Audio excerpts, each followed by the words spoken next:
how you I guess what's been your reaction to the reaction from everything? Oh no, my reaction is pretty simple and pretty straightforward. It doesn't change. I have to go to work and do absolute best in the footy club and help the footy team and the footy club get back on track. Every team at some point through this season, bar one, has had a time where they haven't played anywhere near what they'd like to, and it's currently our turn, and we've got to turn that around quickly. So my week's been around. All the energy I've spent has been spent around trying to turn this around really quick with the team.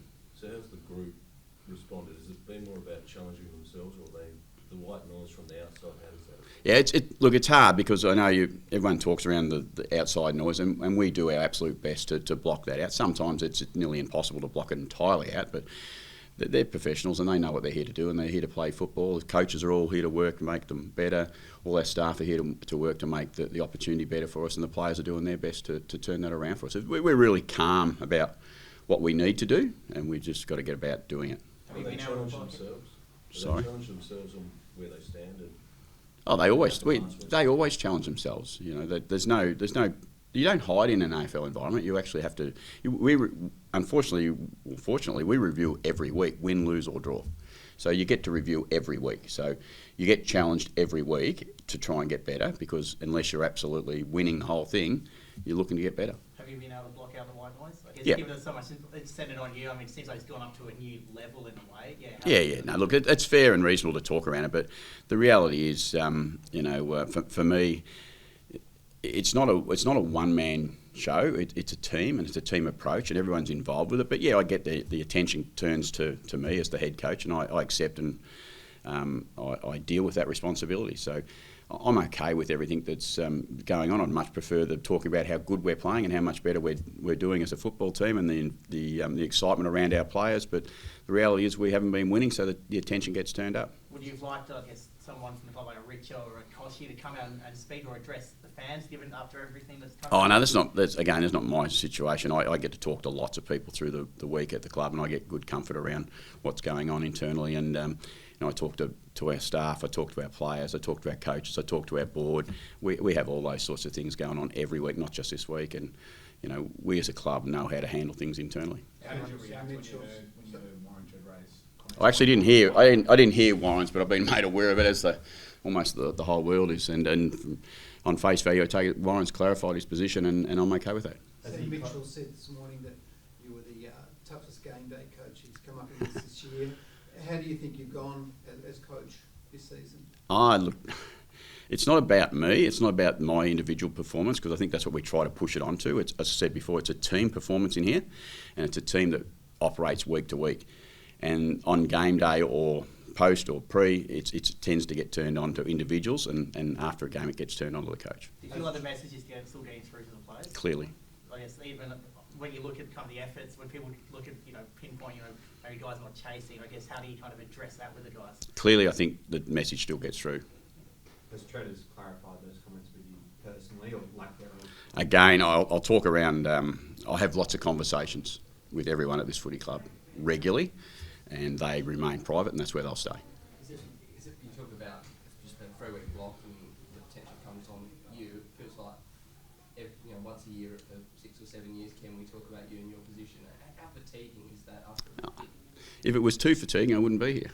It's okay. I deal with it. I know it's part of the territory. I said that after the game last week. People think you sometimes say random comments. You don't. I actually think clearly about what I'm going to say, and the reality is I understand that the amount of time that I've been here, pressure will continually come my way if we drop off in any way, shape or form. Is that right or wrong? It's not for me to judge. Do you doubt if you're the person for No. the team? If not, like, why are you confident? Why are you confident in yourself? Yeah. Well, I'm confident in myself because of the reaction that we get as a football team. It's not myself; it's the team and what we have to go about doing. And consistently we've been able to win lots of games of footy. We've clearly had some issues at different times, and in finals at times we haven't played as well as we would like to. But I think we turn up more often than not, and we give ourselves a chance. We haven't, certainly in the last 3 weeks. And what are you dealing with as selection? Because there's a bit. Form lines that would suggest some people are on the edge, but you've again backed in some players. So what are you dealing with when you come up with your final 23? Well, you deal with a few things. You deal with, first of all, you deal with availability, and then you deal with potential ability to play at AFL level. So there's not always, you don't have a list of 42 every week to pick from for a start. You have you deal with what you think's best. And for us currently today, we had Logan Evans play his first game last week. They're the things you deal with, and you bring in a young player and you see some excitement in that. We'll bring in another young player this week, and Will Lorenz, who'll play his first game, a game for the football club, our second debutant. So they're the things you deal with, and when you're bringing in young people, they might not be absolutely ready to go and win a game of AFL football on their own, but you bring them in with confidence that they've done the work and they're prepared to do some good stuff, and we look forward to the excitement that they can bring. So tell us about Lorenzo, why you picked him. Oh, he's played really, really well in a team that's really had to battle hard at SANFL level, and he's been clearly one of the best 2 or 3 every week in that team, and he's earned his right. He's come in as a late 50s pick. He's worked really hard. It's exciting when our recruiting team can bring him in and we can work through them and get him ready to play AFL football, and he'll come in and get his opportunity. So he's a left footer. He's a really good decision maker in traffic. He can hit the scoreboard when he gets a chance. So he's going to find out there's a new test. It's a whole new level when you step up from SANFL to AFL, which is good, and you look forward to it. And I've seen Logan do it last week pretty comfortably, to be honest. Radigalia, how serious is there? No, he's got a soft minor. All the words you want to use around hamstrings. He's got some issues with his hamstrings, so he won't play this week. It should be relatively short term. Has there been one main issue that you've been focusing on out of defence, midfield, forward, or There was a fair few last week that we had to focus on. We got beaten badly in all areas. So, but I think overall we know the contest stuff is where our game really starts and stops a bit. And if we can get our contest stuff at a really good level, that gives us a chance to play the game we prefer to play. Just on your back line, it probably hasn't been firing the way you like, and you lose a sub. And I know you have conversations with a lot of players, but I saw you had a really lengthy chat with Brandon Thatcher. How's he going at the moment? His confidence and that sort of thing. Yeah, I did. I have lengthy chats with them all, as I said, all week. But again, without talking about individual conversations too much, we help provide confidence, clarity, and direction for all our players every chance I get, and that's what that was about yesterday. How's he going in terms of? He's pretty. I think he'd like to be playing a little bit better himself. I imagine all our players, not just him, our whole team would like to be playing better because we're not winning. What is the confidence like amongst the group? What's the confidence like? Yeah. Well, I think they've got great belief in what they're capable of. The challenge that they've got right now is that they know they've got to get back to getting that belief back in action, and I think that you'll find them pretty quickly. They can react and get their confidence back as quick as you can lose it. You can actually get it back as well. So they're a pretty confident group. When you talk about you coach as a team, do you evaluate how it's working in terms of, have you considered maybe going back up into the box? Do you feel that's still working well at ground level, or do you need to change things up in the message you deliver? Yeah, no, we certainly look at those things, and we look at that every week about is it a time for me to be in a different spot or not. But at the moment, really comfortable that the best spot for us to get through this is, for me, particularly as a match day coach, is to be down on the bench still this week and see what it doesn't mean we'll always be like that, but we're always, if something's not working, you got to change, and you got to be prepared to change certain things, and that includes me and the rest of the coaching team. Have you enacted that change, not just in that sense, but in a general sense, or are you sticking to your guns at the moment in terms of the way you approach everything, your game plan, and you feel like what you're doing is working, or it will start to work? It's just confidence at the moment? We're really confident in what we do. Done well works, but at the moment it's not being done well, so that's why it's not working. So we do have confidence that if we can get back to doing it well, we're a very capable side, which the early part of the season suggests, and unfortunately the last 3 weeks don't. Do you expect this to be a defensive, because it's Ross Lyon, it's just going to be a defensive scramble and just a hard game to get? They're always hard games against Ross. I mean, they are always hard games against Ross coach teams, not just a Ross team. It's a Ross coach team, so they're really difficult games. And they've got a great, their record at Marvel is pretty strong.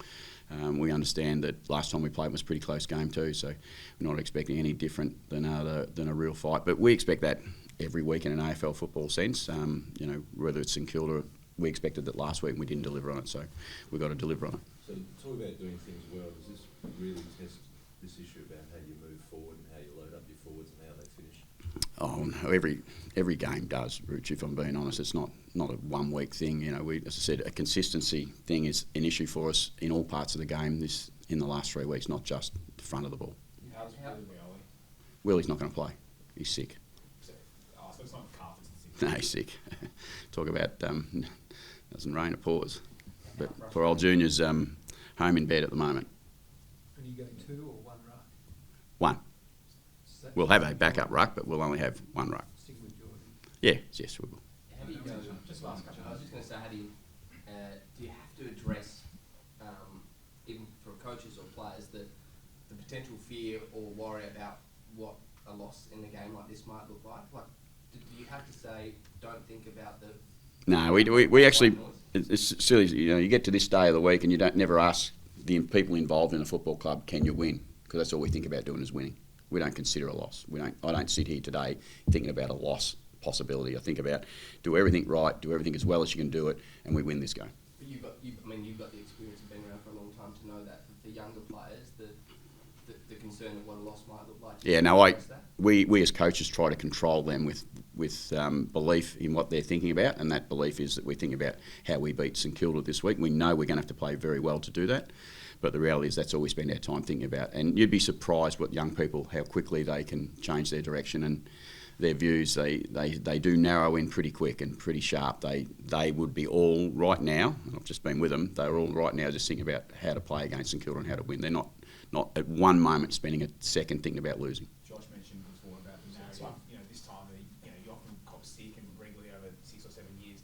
Do you enjoy having your back against the wall? Do you feel like you coach pretty well from that position and prove everyone wrong? I don't know. I've been brought up a fighter. That's what I've been brought up. That's what I'll do.